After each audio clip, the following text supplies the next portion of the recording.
بالفضائل وابتسم للغير تلقى بيننا أعلى المنازل.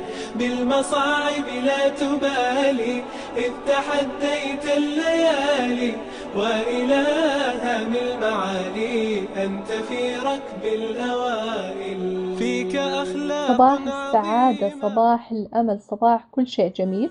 معاكم ياسمين في برنامج بكرة أحلى. رجعت لكم اليوم موضوع جدا جميل. موضوع اليوم حيكون عن راحة البال. أكيد كلنا ندعي ربنا أنه يرزقنا راحة البال في الدنيا ويرزقنا جنة الفردوس في الآخرة بإذن الله. قولوا آمين.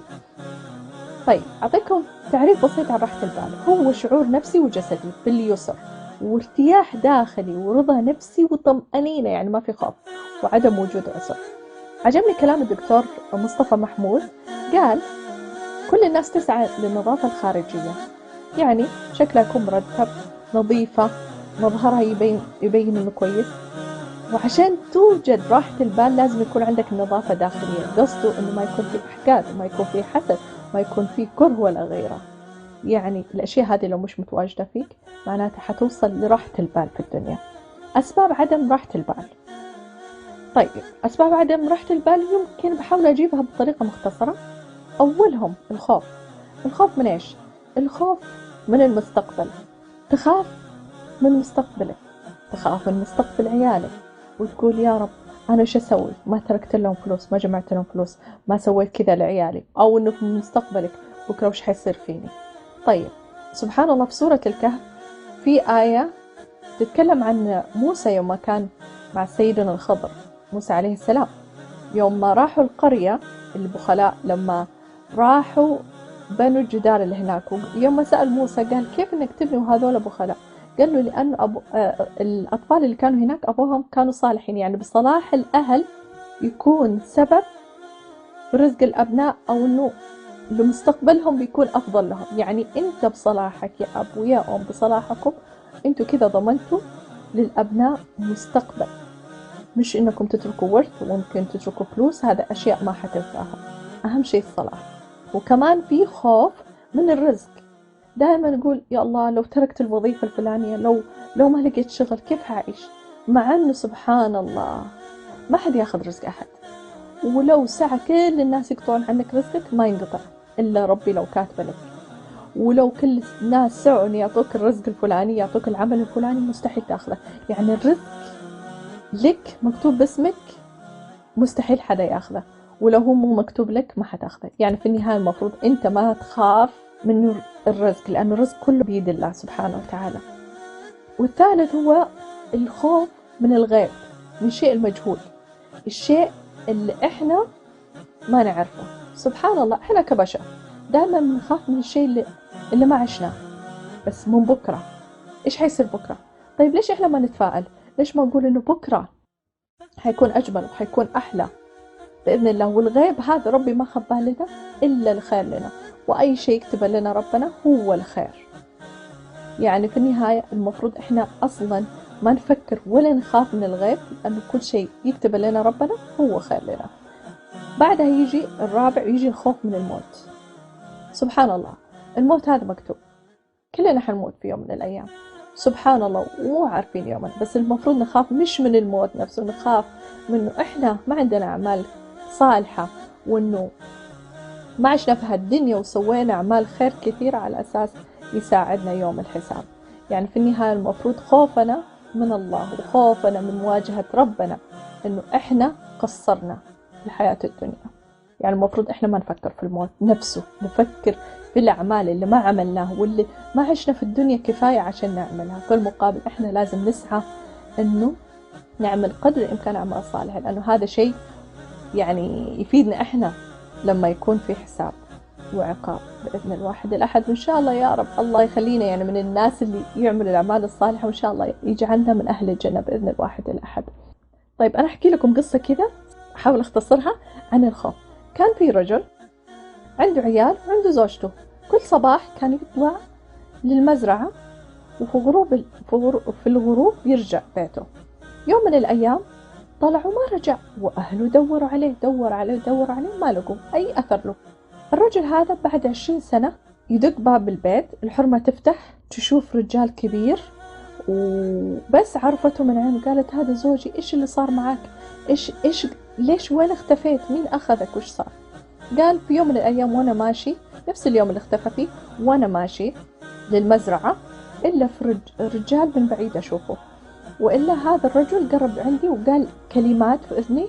قال له إيش هذه الكلمات؟ قال له هذه تمتمت في أذنك، هذه كلمات سحرية، أنت كذا صرت عبد لي وحتخدمني وحتكون تحت أمري لحد ما تموت. وأخذ الرجل وعيشه في القصر حقته، وفي ناس تانية تخدمه مثله، كل ليلة مسوي لهم زي القفص، كل ليلة يعطيهم المفتاح يدخلوا القفص يقفلوا على نفسهم ويقول لهم انتوا لحد ما تموتوا حتخدموني. في يوم من الأيام الرجل هذا اللي مستعبدهم كبر في السن، يوم ما كبر في السن جاء وقت موته. بعدين جاء الرجل هذا سأله، قال له كيف قبل ما تموت قل لي كيف أفك السحر؟ ضحك الرجال نفس الضحكة اللي ضحكها أول ما تمتم في إذنه. قال له على فكرة أنا لا أعرف السحر ولا أعرف أي حاجة، أنا قلت لك كلمات وأنا امتلكت عقلك، دخلت في داخلكم كلكم الخوف لدرجة خليتكم أنكم تقفلوا على نفسكم السجن وما تطلع ولا تتحركوا. في النهاية أنا ما سويت شيء، أنا سويت الشيء اللي أنا أبغاه بإني أوهمتكم وزرعت الخوف في داخلكم على أساس تسوي الشيء اللي أبغاه، في المقابل سويته. رجع لأهله وقال له هالكلام. يعني سبحان الله الخوف يخلينا محبوسين داخل أنفسنا ونتوهم شغلات وأمور كثيرة، المفروض كل شيء نتركه على الله، وإيماننا وتوكلنا على الله يكون أكبر من كده. طيب عشان ما أطول عليكم، في أشياء إحنا لو عملناها حنحس براحة بال وحنحس براحة نفسية كثيرة. أولهم هو قراءة القرآن، شفاء لما في الصدور.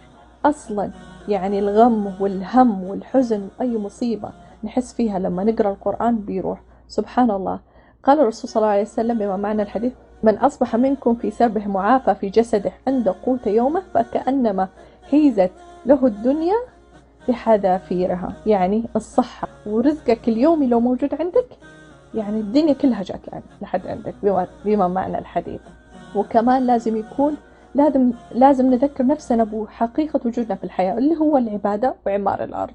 لازم نعرف أن الحزن ما يدوم، وأن الكرب قال سبحان الله إن مع العسر يسرا، يعني بعد العسر يجي يسر، وبعد العسر يجي دائما يسر. يعني في المقابل إنه كل شيء حيمر، ولازم نتذكر محبة الله لنا، وإنه كل ابتلاء وراه خير كثير لنا، ولازم نعمل خير ونرميه في البحر. ما نستنى إنه من الشخص هذا اللي عملنا فيه خير نقول لا الخير لازم يجي منه، لا سبحان الله يمكن ربي يرسل لك الخير من طريق ثاني. في النهاية اعمل الخير واعرف إن هذا حيرجع لك في يوم من الأيام.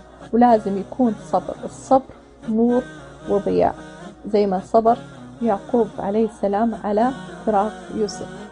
ولازم يكون عندنا دائما كل ما حسينا بضيق صدر وحسينا كذا بعدم ارتياح لازم نرجع للصلاة، لأنه الصلاة يعني كان الرسول صلى الله عليه وسلم يقول أرحنا يا بلال بالصلاة. يعني الصلاة هذه يعني سبحان الله، يعني إنك أنت تكلم الله، يعني إنك أنت تلجأ ربنا وتدعي ربنا بأي شيء تحس بغم أو بحزن في داخلك.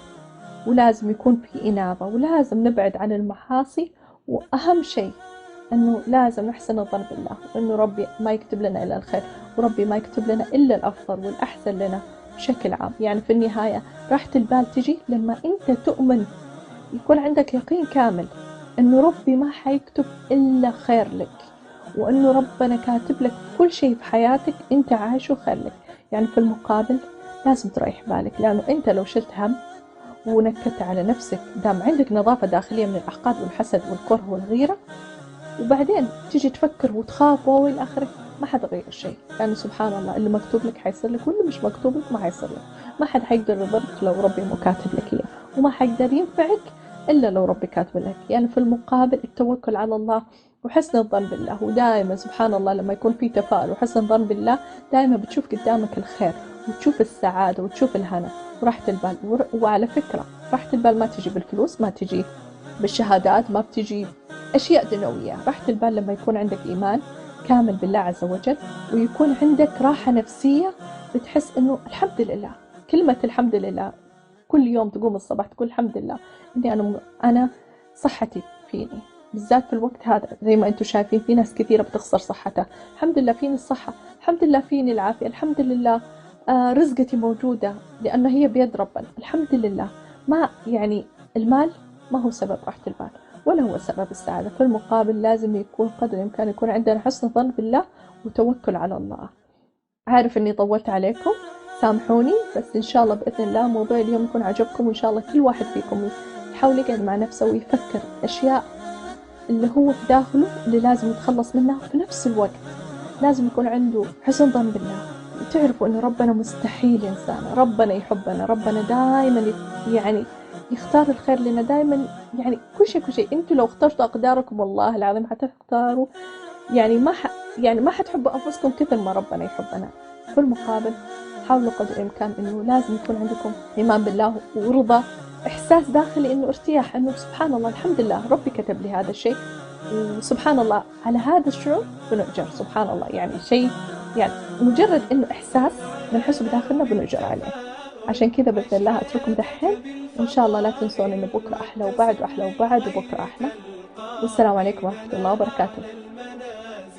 بالمصاعب لا تبالي إذ تحديت الليالي، وإلى هام المعالي أنت في ركب الأوائل. فيك أخلاق عظيمة بالمفاهيم السليمة، وعلى الأسس القويمة تمضي في كل المراحل. ازرع الخير عليهم واستمع دوما إليهم، كي تعش بالحب فيهم ترتقي عرش الفضائل. كن على درب التفاؤل، عش حياتك بالفضائل، وابتسم للغير تلقى بيننا أعلى المنازل. بالمصاعب لا تبالي إذ تحديت الليالي، وإلى هام المعالي أنت في ركب الأوائل. يا أخي بالله اسمع، ارتضي الأقدار واقنع، آملا في الناس تزرع، تحصد الخير سنابل. تسري في درب الريادة طامح ترجو الإفادة، إن تشأ فيض السعادة لا تكن بالذكر غافل. كن على درب التفاؤل، عش حياتك بالفضائل، وابتسم للغير تلقى بيننا أعلى المنازل.